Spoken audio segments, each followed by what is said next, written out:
व्हॉट्सअपवरती त्या दिवशी मी एक मेसेज वाचला, आज रमजानचा पहिला दिवस आहे, रोजा ठेवलेला एक मुस्लिम बांधव ऑटो घेऊन चाललेला आहे. चालत असताना त्यांनी त्या ठिकाणी पाहिलेला आहे की एक माणूस ऍक्सिडेंट झालाय, टू व्हीलर त्याची पडलेली आहे, तो खाली पडलेला आहे.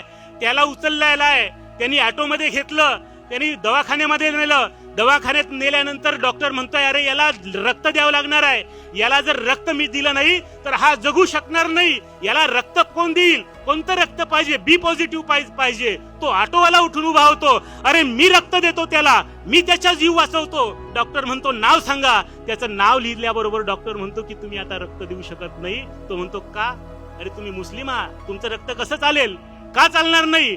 अरे तुम्ही मुस्लिम आहे म्हणजे तुमचे रोजे चालू आहे, आणि रोजे चालू असल्यानंतर उपाशी माणूस रक्त तरी कसं देणार आहे? तो मुस्लिम बांधव त्या ठिकाणी रोजा सोडतो, रक्तदान करतो. तो सांगतो मेरा अल्लाह भी समझ लेगा कि इसके बड़ी तेरी कोई इबादत नहीं हो सकती, मेरा खुदा भी समझ लेगा. हे कधी समजणार आम्ही? अरे त्याचं रक्त आम्हाला चालते, मग आमचं नातं रक्ताचं झालं.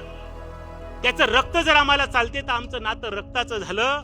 आणि म्हणून आपल्या लक्षात आलं पाहिजे की अरे आग लावणाऱ्यांनो, तुम्ही धर्मामध्ये आग लावण्यापेक्षा, आमच्या समाज बांधवांमध्ये आग लावण्यापेक्षा तुम्हाला जर आग लावायची असेल, अरे आग त्यांच्या चुलीमध्ये लावा.